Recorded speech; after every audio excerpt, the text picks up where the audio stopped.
East of the fords of Bruinen and west of the Misty Mountains lies the valley of Imladris, and the last homely house before the sea. This deep valley of the cleft is a secret kingdom of elves that has endured for thousands of years. For those who find their way to it, Rivendell promises peace and recovery, plus lore and advice. Its master, Elrond Halfhavelin, is a great healer and lore master, and a stalwart foe of the enemy. The High Elves know that the time is once again coming for them to challenge the enemy once more. They are not afraid, but they are sorrowful, for they are few in number and have seen much tragedy over their long years.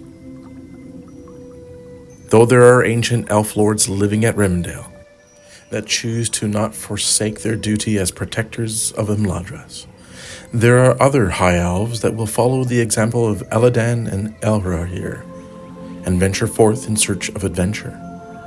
Some are so young that they haven't witnessed the ruin and destruction brought by the shadow in their lifetime.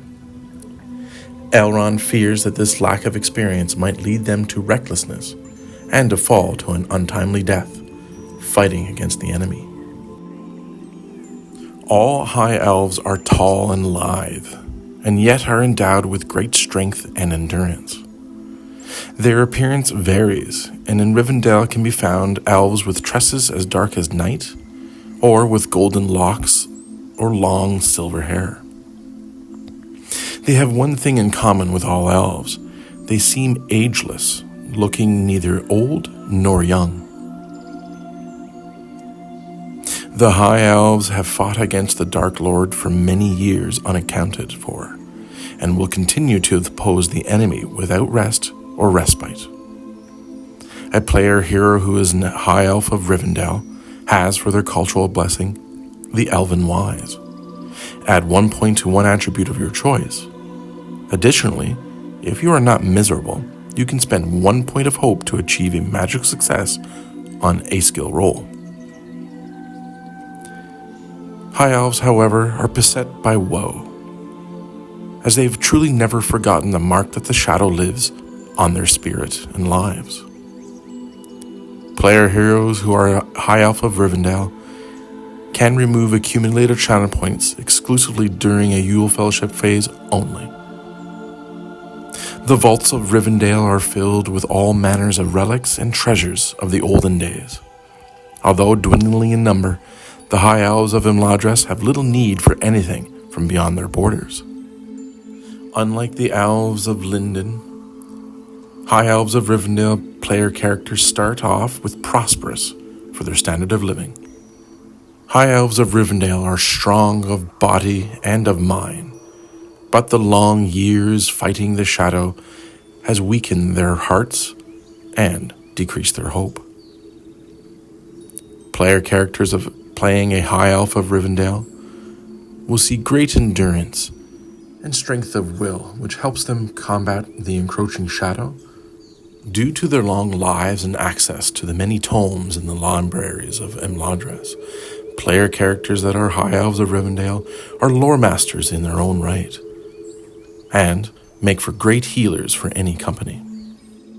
When battling the enemy and his minions, the High Elves prefer the use of swords and spears.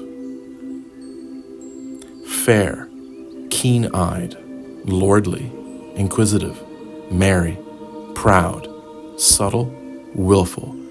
These are all words to describe a High Elf of Rivendell.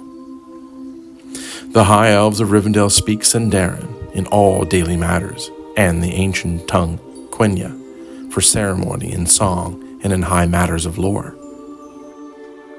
The complexity of the naming conventions of the High Elves is beyond most that come to meet them. Beleg, Celegorm, Megland, Baruthiel, Celebrindel, Miriel. These are names that are given to the High Elves. The High Elves of Rivendell have access to all of the cultural virtues of their kin that live in Lindon, as well as some for living in Rivendell. As an artificer of a region, a player hero who chooses this cultural virtue has studied the ancient craft of the greatest craftsmen of your kin, the elven smiths of a region. On the next Yule, you may either add a single enchanted reward of elven craftsmanship to a weapon of your choice, or create a marvelous artifact, again, of your choice. In addition, during any fellowship phase, you can make a craft or lore roll.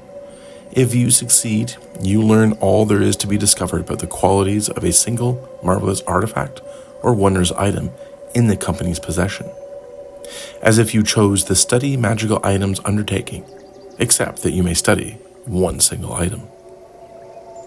Beauty of the stars.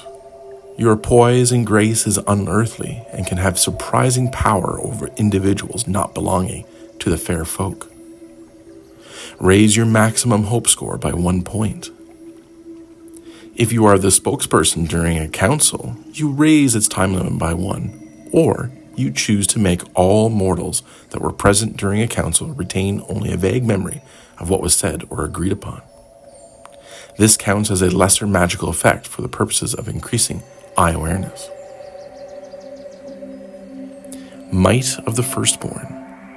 High Elves have the power within them to deny the servants of the enemy.